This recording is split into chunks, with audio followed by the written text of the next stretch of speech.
सबको नमस्कार। आज की इस वीडियो लेक्चर में हम प्रोटीन डाइजेशन के बारे में पढ़ेंगे। My self Jagdish Prasad, assistant professor, राजकीय महाविद्यालय देवली। प्रोटीन डाइजेशन के बारे में हम डाइजेस्टिव सिस्टम के बारे में पहले पढ़ चुके हैं, जिसमें मैक्रोमोलिक्यूल्स है, जैसे प्रोटीन है, कार्बोहाइड्रेट है, डीएनए है, इन सब का डिग्रेडेशन कैसे होता है और डाइजेशन में ये किस प्रकार से अपना रोल अपने प्रोडक्ट बनाते हैं। इसमें जो पहला जो मैक्रोमोलिक्यूल है वह है प्रोटीन। प्रोटीन शरीर की जो संरचनात्मक इकाइयाँ हैं, कोशिका की संरचना में इकाइयाँ, उनको बनाने के लिए एक महत्वपूर्ण मैक्रोमोलिक्यूल है। प्रोटीन अमीनो एसिड्स की इकाइयों से मिलकर के बना होता है, और ये दूसरे शब्दों में हम कहें कि प्रोटीन अमीनो एसिड्स का बहुलक होता है। ये शरीर में अलग अलग रूपों में पाए जाते हैं, जैसे फाइब्रस प्रोटीन है, ग्लोबुलर प्रोटीन है, इस तरीके से। तो इन सभी को हम जब भोजन के माध्यम से लेते हैं तो डाइजेस्टिव सिस्टम के द्वारा इन्हें छोटी छोटी इकाइयों में तोड़कर अंतिम अवस्था में ये अमीनो एसिड्स में टूट जाते हैं, और अमीनो एसिड्स का जो एब्जॉर्प्शन है, अवशोषण है, वो एलिमेंट्री कैनाल के द्वारा किया जाता है। तो प्रोटीन की जो मैक्रोमोलिक्यूल है, पॉलीपेप्टाइड जो चेन है, उसको छोटी छोटी इकाइयों में तोड़ने की जो प्रोसेस है, उसी को अपन प्रोटीन डाइजेशन कहते हैं। या प्रोटीन अपन डाइजेशन से संबंधित अगर परिभाषा दें तो कि जो मैक्रोमोलिक्यूल्स है उनको अवशोषण योग्य छोटी इकाइयों में तोड़ने की जो क्रिया है, उसी को अपन डाइजेशन कहते हैं। और ये सारे संपूर्ण प्रोसेस जो है वो एंजाइम्स के द्वारा की जाती है, जो कि एलिमेंट्री कैनाल के अंदर पाए जाने वाले एंजाइम्स होते हैं। ये वही वापस है कि इसमें मैक्रोमोलिक्यूल्स होते हैं जो कि छोटी छोटी इकाइयों में एंजाइम्स के द्वारा तोड़ दिए जाते हैं, और दो अमीनो एसिड्स आपस में पेप्टाइड बॉन्ड के द्वारा जुड़े होते हैं, और इन पेप्टाइड बॉन्ड को डिग्रेड करने के बाद, तोड़ने के बाद, ये अमीनो एसिड मुक्त हो जाते हैं।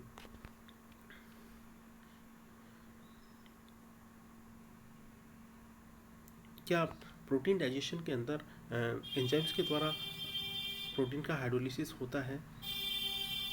तो हम कहेंगे कि हाँ, ये protein digestion take place into the two different phases. यानी कि प्रोटीन का जो डाइजेशन है वो दो जगहों पर होता है, एक तो स्टोमक में होता है और एक स्मॉल इंटेस्टाइन के अंदर होता है। और इसको डाइजेस्ट करने के लिए दो प्रकार के जो एंजाइम्स है, प्रोटीनेज और प्रोटीजेजेस, प्रोटीनेजेस एंड प्रोटीजेजेस जो एंजाइम्स होते हैं, वो पॉलीपेप्टाइड चेन के ऊपर क्रिया करते हैं और उसको तोड़ने का कार्य करते हैं। प्रोटीजेज है वो दो प्रकार के होते हैं, एक्सोपेप्टिडेज और एंडोपेप्टिडेज। एक्सोपेप्टिडेज वे प्रोटीन पाचक एंजाइम होते हैं जो एमिनो एसिड्स को पॉलीपेप्टाइड चेन के सिरे से अलग करते हैं, यानी कि जो टर्मिनल एंड्स है वहाँ से पेप्टाइड बॉन्ड को तोड़ते हैं और अमीनो एसिड्स को वहाँ से उसको अलग करना प्रारंभ करते हैं। जबकि प्रोटीनेजेस एंजाइम जो है वो एंडोपेप्टिडेज होते हैं, यानी कि पॉलीपेप्टाइड चेन को बीच में से ब्रेक करने का कार्य एंडोपेप्टिडेज के द्वारा किया जाता है। इस स्लाइड के अंदर अपन दो प्रकार के जो पेप्टाइड बॉन्ड जो है उसको हाइड्रोलिस पेप्टिडेज के द्वारा तोड़ा जाता है। इसमें endo acting peptidase bond hydrolysis endopeptidase कहलाते हैं, और exo acting peptidase bond hydrolysis exopeptidase कहलाते हैं। अब देखते हैं कि प्रोटीन के पाचन की जो क्रिया है, डाइजेशन की जो क्रिया है, वो कहाँ से प्रारंभ होती है।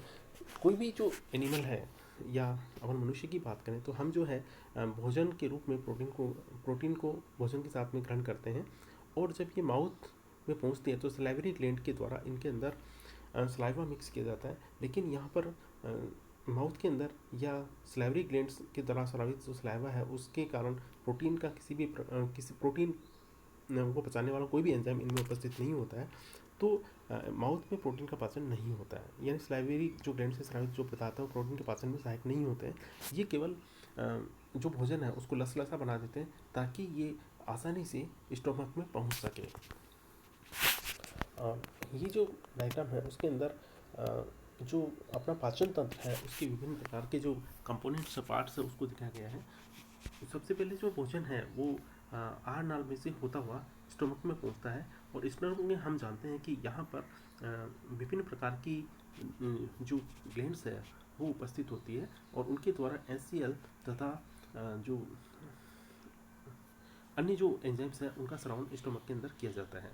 और स्टमक में भोजन डाइजेस्ट होने के बाद में इंटेस्टाइन में आता है और इंटेस्टाइन के अंदर जो पेंक्रियाज है, पेंक्रियाज से स्रावित होने वाले जो पेंक्रियाटिक जूस है वो आकर के इंटेस्टाइन के अंदर मिक्स होता है और वहाँ पर डाइजेशन की क्रिया प्रारंभ होती है। इस प्रकार और जो पचित भोजन है उसका अवशोषण भी इंटेस्टाइन के द्वारा कर लिया जाता है और अपचित भोजन को बाहर की ओर निकाल दिया जाता है। तो ये एक मोटे रूप से इस चित्र में अपन केवल डाइजेस्टिव जो सिस्टम है वो इसमें किस प्रकार के कंपोनेंट्स होते हैं, कौन कौन से भाग होते हैं, वो इसको ये प्रदर्शित करा है।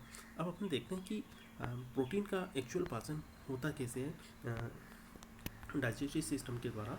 देखो जब सबसे पहले हमने प्रोटीन को लिया और प्रोटीन जो कि स्टमक में पहुंचता है वहाँ पर दो प्रकार के जो एंजाइम्स है या दो प्रकार के जो डाइजेस्टिव जो सब्सटेंस है वो काम में आता है। जैसे पेप्सिन है, पेप्सिन एक प्रोटीन पाचक एंजाइम है और अमीनो एसिड HCl ये स्टमक में पाए जाते हैं जो कि प्रोटीन के ऊपर क्रिया करते हैं। तो ये इनकी वजह से जो प्रोटीन है वो छोटे पेप्टाइड, छोटे जो पॉलीपेप्टाइड है उसके अंदर टूट जाता है और फिर जब ये प्रोटीन स्टमक के अंदर पहुंचता है तो वहाँ पर पेंक्रियाज से स्रावित होने वाला पेंक्रियाटिक जूस और स्मॉल इंटेस्टाइन की जो कोशिकाएं हैं उसके द्वारा पेप्टिडेज एंजाइम्स के कारण ये जो शॉर्टर पॉलीपेप्टाइड है वो अमीनो एसिड्स के अंदर टूट जाता है। इसी तरीके से जैसे कि प्रोटीन है, प्रोटीन की एंट्री इसमें स्टमक के अंदर होती है और स्टमक में एसिड और पेप्सिन जो एंजाइम्स है इसके अंदर उपस्थित होता है और स्टमक के अंदर प्रोटीन का पाचन प्रारंभ हो जाता है और छोटे पॉलीपेप्टाइड है यानी कि जो प्रोटीन की बड़ी इकाइयाँ हैं वो छोटी पॉलीपेप्टाइड जो चेन है उसके अंदर टूट जाती है। उसके बाद में ये जो स्मॉल इंटेस्टाइन के अंदर प्रवेश करता है। स्मॉल इंटेस्टाइन के अंदर आने के बाद इसमें जो पेंक्रियाज है, पेंक्रियाज से स्रावित पेंक्रियाटिक जूस जो है इसमें आकर मिलता है और इसमें पेप्टिडेज एंजाइम पाए जाते हैं जो कि पॉलीपेप्टाइड इकाई को और छोटी छोटी इकाइयों के अंदर तोड़ जाते हैं और अंत में ये जो है सबसे छोटी इकाई अमीनो एसिड्स के अंदर टूट जाता है और इन अमीनो एसिड्स का जो एब्जॉर्प्शन है वो इंटेस्टाइन के द्वारा कर लिया जाता है। देखो कौन कौन से एंजाइम्स हैं जो कि प्रोटीन के पाचक के अंदर काम में आते हैं। देखो सबसे पहले देखते हैं गेस्टीन। गेस्टीन जो है वो स्टमक में पाई जाने वाली पेराइटल सेल्स के द्वारा स्रावित किया जाता है जो कि जो HCl है उसको स्रावित करने के स्रावन को स्टिमुलेट करती है यानी कि HCl के स्रावन का प्रेरण करती है। और इसके अंदर पाई जाने वाली जो चीफ सेल्स होता है, मुख्य जो चीफ सेल्स है जिन्हें गैस्ट्रिक ग्लैंड्स भी कहा जाता है, उसके द्वारा पेप्सिनोजन का स्रावन किया जाता है। और दूसरा जो पदार्थ है वो है एसिड है हाइड्रोक्लोरिक एसिड। इसका मुख्य कार्य है ये प्रोटीन के जो प्रोटीन स्ट्रक्चर है उसको डीनेचर करता है और पेप्सिनोजन को एक्टिवेट करके पेप्सिन में बदल देता है। फिर उसके बाद में जो पेप्सिन है ये एक मुख्य प्रोटीन पाचक एंजाइम है। ये हाइड्रोलिसिस प्रोटीन का हाइड्रोलिसिस करता है और उसको पेप्टाइड बॉन्ड को तोड़ने का काम करता है और छोटे अमीनो एसिड्स के अंदर पॉलीपेप्टाइड चेन को तोड़ देता है। इंटेस्टाइन के अंदर कौन सी जो प्रोटीन पाचक एंजाइम्स होते हैं और किस तरह से इसकी क्रियाएं होती है वो देखते हैं कि बचा हुआ जो प्रोटीन है वो स्मॉल इंटेस्टाइन के अंदर डाइजेस्ट होता है और एंजाइम्स की क्रिया के द्वारा इसको पेप्टाइड बॉन्ड को तोड़ा जाता है और अमीनो एसिड के अंदर चेंज कर दिया जाता है। जैसे यहाँ पर ट्रिप्सिन जो एंजाइम है और पेप्टिडेज एंजाइम जो है कि इंटेस्टाइन के अंदर पाए जाते हैं वो इनको पॉलीपेप्टाइड जो चेन है उनको तोड़ने का कार्य करते हैं। यहाँ पर सिक्रेटिन और काइमोकोलिसिस्टोकाइनिन जो है एंजाइम्स पाए जाते हैं। Secretin stimulate the pancreas to secrete bicarbonate into the small intestine to neutralise the gastric acid. यानी सिक्रेटिन जो पेंक्रियाज है उसको स्टिमुलेट करता है बाइकार्बोनेट के स्रावन के लिए और ये बाइकार्बोनेट जो होते हैं वो गैस्ट्रिक जूस में पाए जाने वाले जो HCl है उसको न्यूट्रलाइज करते हैं। सेकंड है कोलिसिस्टोकाइनिन। इसके द्वारा जो है जो क्रिया है वो 7 से लेकर के 8 pH पर की जाती है और ये पेंक्रेटिक जूस से अन्य जो एंजाइम्स हैं उनके स्राव को प्रेरित करता है। छोटी आंत्र के अंदर जैसे ट्रिप्सिन है, trypsin activate chymotrypsinogen into the chymotrypsin, यानी कि ट्रिप्सिन की उपस्थिति में काइमोट्रिप्सिनोजन है वो काइमोट्रिप्सिन के अंदर चेंज हो जाता है और procarboxypeptidase change into the carboxypeptidase and proelastases elastases के अंदर बदल जाता है और इन सभी एंजाइम्स के द्वारा हाइड्रोलिसिस की क्रिया के द्वारा जो स्टोमक है उसमें से जो प्रोटीन इंटेस्टाइन के अंदर आता है उसको उसके अंदर उपस्थित जो पेप्टाइड बॉन्ड है उसको तोड़ने का कार्य किया जाता है। काइमोट्रिप्सिन जो एंजाइम है वह पेप्टाइड बॉन्ड को आगे फर्दर तोड़ता है और जिससे ट्रिप्सिन, ट्रिप्टाफेन, मिथोनिन, एस्परिन इस प्रकार के जो अमीनो एसिड्स हैं उनको मुक्त करता है। Carboxypeptidase A and B ये एंजाइम्स होते हैं जो अमीनो एसिड्स को के जो कार्बोक्सी जो ग्रुप है उसको तोड़ने का कार्य करते हैं।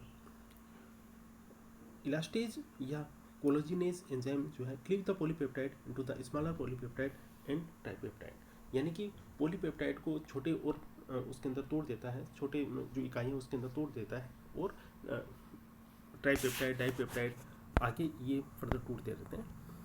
जैसे इंटेस्टिनल ट्राइपेप्टिडेज क्या करेगा, cleave the tripeptide to dipeptide and amino acids के अंदर तोड़ देता है। Intestinal dipeptidase cleave the dipeptide to amino acids. Intestinal aminopeptidase cleave the amino acid from the amino end of the small polypeptidase. तो यहाँ पर जो इंटेस्टाइन है उसके अंदर विभिन्न प्रकार के जो प्रोटीन पाचक एंजाइम है वो अल्टीमेटली जो पॉलीपेप्टाइड चेन है उसमें अमीनो एसिड्स को अलग कर देते हैं और ये चूँकि हम जानते हैं कि अमीनो एसिड ही प्रोटीन की इकाइयाँ होती है, अंतिम जो प्रोटीन के डाइजेशन से बनने वाला जो प्रोडक्ट है वो क्या है, अमीनो एसिड ही है। और इस अमीनो एसिड्स को जो है इंटेस्टाइन के द्वारा अवशोषित कर लिया जाता है और ये फ्री अमीनो एसिड इंटेस्टाइन में पाए जाने वाली विलाई के द्वारा अवशोषित किए जाते हैं और लीवर में पहुंचते हैं और लीवर में पहुंचने के बाद अतिरिक्त इनका और भी जो है उनको स्टोर कर लिया जाता है और अगर कम मात्रा में ब्लड के अंदर इनकी आवश्यकता हो तो उसको ब्लड सर्कुलेशन के अंदर इनको भेज दिया जाता है। इस प्रकार जो प्रोटीन है उसका डाइजेशन होता है।